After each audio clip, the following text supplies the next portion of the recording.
Welcome, chess friends. In this video, we'll cover a game played between myself and my oldest grandson, I guess next to oldest grandson, and he normally beats me, so it kind of inspires me to greatness. I think it's good to play people that beat you a lot. And stay to the end because I have a wonderful queen trap for you to look at the end of the game. So I started with e4, and he obviously is going to go for the Caro-Kann. That's one of his favorite moves. So I go ahead and take both pawns in the middle. I like doing that. It gives me a lot of control, and then I can play Caro-Kann advanced if I want, which I do. I let Caro-Kann advanced. It gives me some, some visibility into the territory of my opponent. In this case, my beloved grandson. But still, I wanted to win. Okay, so then he goes here to take this pawn and mess up my little, my little outpost, and I went ahead and took it instead of letting him take my pawn. Of course, I could have taken back with my queen, which would have been just fine, but I took that, and so then he comes down with his knight to see what he can cause trouble with this pawn here. So I have to defend it, but instead I go and lock down his knight. His knight can't move because, of course, I pinned it against his king, so he can't move his knight. It's a hard pin when you do that. So then he moves down here, and by moving that pawn up, he exposes an attack on this pawn. So I have to protect that pawn. I guess what I could have done, I could have taken, he could have taken, and then I could have protected this pawn. But I didn't do it that way. I protected the pawn and developed my bishop, which isn't bad really. But then it gave him a chance to go ahead and protect this knight. Now if I take this knight, then this knight can take it, and I don't get to mess up his pawn structure and open up this file for me to hopefully use, or someone to use, later in the game. So I get my knight out, not sure what to do, but I want to get ready to castle, etc. So he gets his knight out, and the moment he moves this knight down here, I realize I can take this knight, which I do. I take this knight with my bishop. He has to take it and leaves that file open, which is what I wanted to take advantage of that. And so then I castled and got my king to safety, and then I had to decide what to do the rest of the game. And I always want to look for a way to do checkmate. So he took my dark squared bishop. So that left it where I couldn't put my bishop here to protect these pawns, and it left a change for me to do. And so I took it with this pawn. Now this leaves me an open file here, a partially open file, which is pretty powerful on this side of the board. Actually, it's not a bad thing. Plus, this pawn here, I'm going to protect it later, and I'm looking for grandmaster moves or whatever, things that I can do that are more advanced than the ways that I normally play. And I'm not saying always play to increase your elo. Play because you love the game and you enjoy it. But I certainly do a lot of playing that I hope will increase my elo. So he comes down here to threaten this pawn. I have to protect it. Now I move my rook over to protect this pawn, which turned out to be something strong later in the game. He castled, so we're both castled now. And then I move my king over on this side here. I was going to get ready and do some stuff on the other side. And he comes down and threatens this whole bunch of squares in my territory. That was a really good move on his part. And so I move my knight up to get it into play, and he moves his queen onto this open file that I was so good. And he's threatening this pawn. So he's threatening the pawn, and I have to decide what to do. I could move the rook over, and that's considered usually a good move by the engine. But instead, I moved my knight, which threatened his queen. He had to move his queen, and it protected my pawn at the same time. Of course, he comes down, and now he's threatening my knight. So what am I going to do? So I pondered that for a while and lost a few precious minutes in the game. And so I threatened his queen, and also at the same time protected my knight. Now this was considered a great move, and it was in my mind, one of the more advanced moves, because I actually saw it before I did it. Yeah, I don't know if you ever do this, but you make a move and then you realize it's really good because it did more than one thing. Well, this move did more than one thing. It threatened his queen and protected my knight at the same time. And you can see that white has a pretty decent advantage here on the bar here. So then he moves his queen out of the way, where that's fine.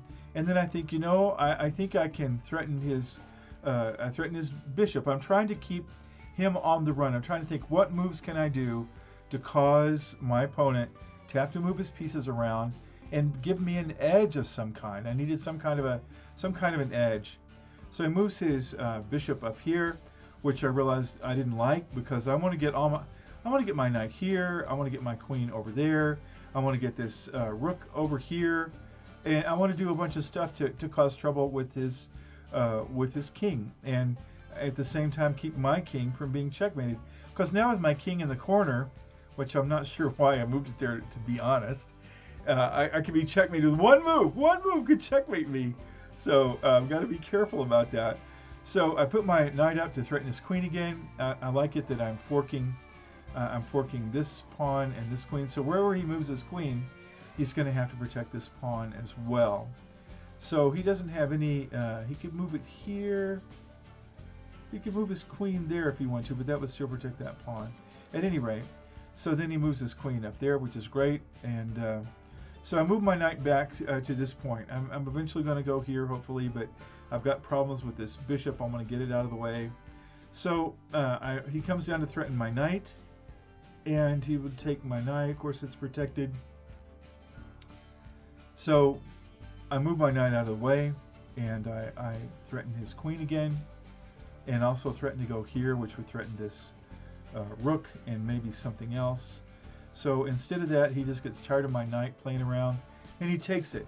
I'm happy about that, because I have my pawns here on these dark squares, and if I put my rook here, it protects these squares, and that gives me a really strong outpost in this area, keeping him from coming and checkmating me. He takes my knight, I take his bishop, and then he moves this pawn down to protect this bishop. I guess this bishop is triple protected, so we have a pretty decent bind going on in that square right there. Obviously nothing I'm going to do with that. So I put my knight up. I'm going to cause trouble here if I can. Put this queen over there to threaten my knight, and so I go here. So obviously he's going to have to move there because it'll be checkmate if he doesn't. So I'm threatening checkmate. Of course, he could have done a lot of different things to have fun with this, but he moved his pawn up, and I moved my knight back here. The engine says I should have moved it there, and I'm sure that's correct. I'm sure that if I had moved it there, it would have been a more powerful play for me, but I didn't. I moved it right at that point. I kind of, it's protecting this pawn, but he goes and takes this pawn, because what he did when he moved his queen there, he forked this knight and this pawn. So that gave me an issue. I could protect one, but not both. So I go here to protect the knight and threaten checkmate. He has to move up. I have to move my knight out of the way, and then he gets the pawn. And then now he's threatening this pawn. Of course, he's threatening that pawn, but that's protected by my rook. Nevertheless, I move my rook over to protect it. And this, I was really happy with this structure, because he didn't have his dark-colored bishop anymore, and I felt like this was a strong structure for me to use and take advantage of. I was excited about it. And so he couldn't do a lot with that, at least not without moving. He could move this pawn down, but it would have made me really strengthen it. So there's not a lot he could do. So he starts advancing this pawn to go down, see what he can do. So I put my knight here to threaten this bishop and this pawn at the same time.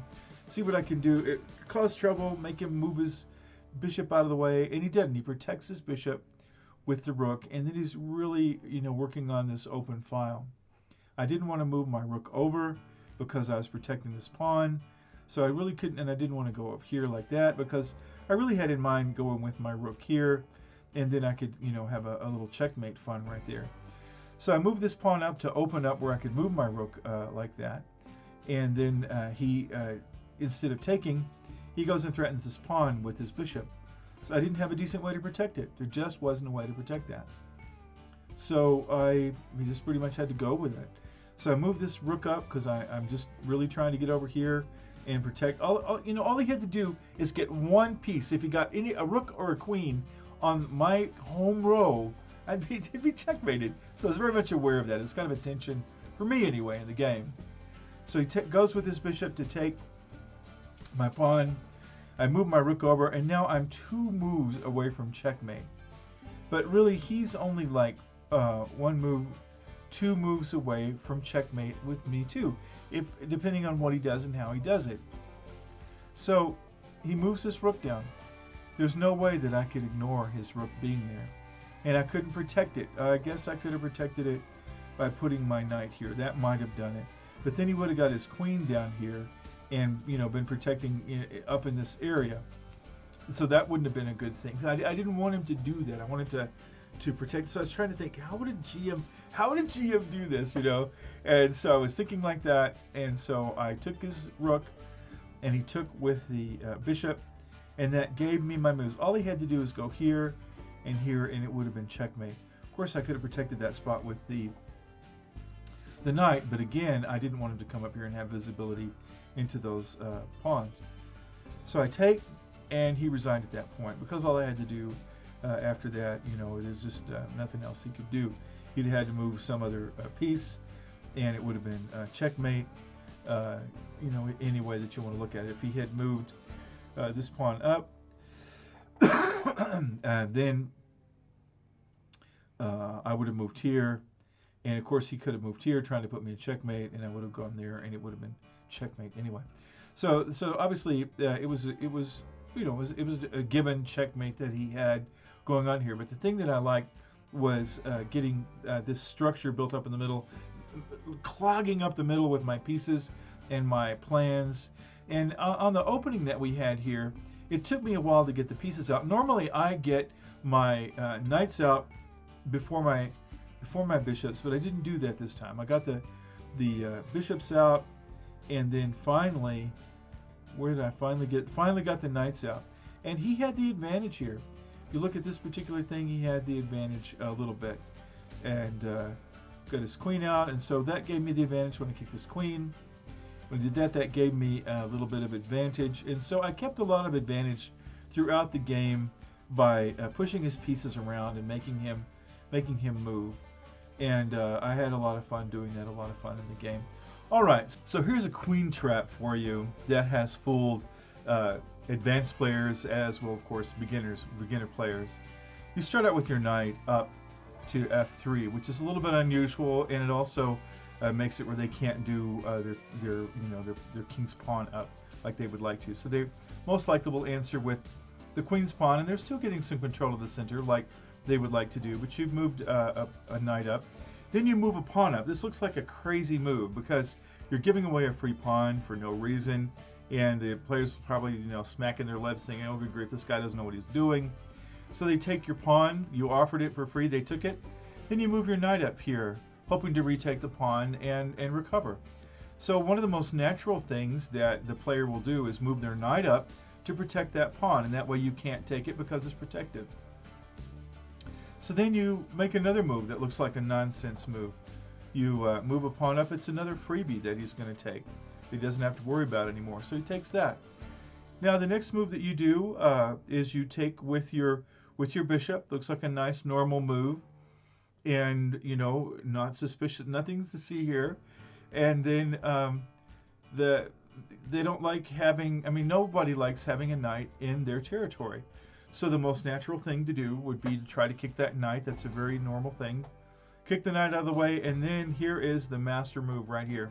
When you move right here, it's incredible because then the king, your four-king, the queen and the rook, and the king basically has to take that. He doesn't have to, but he's going to take it.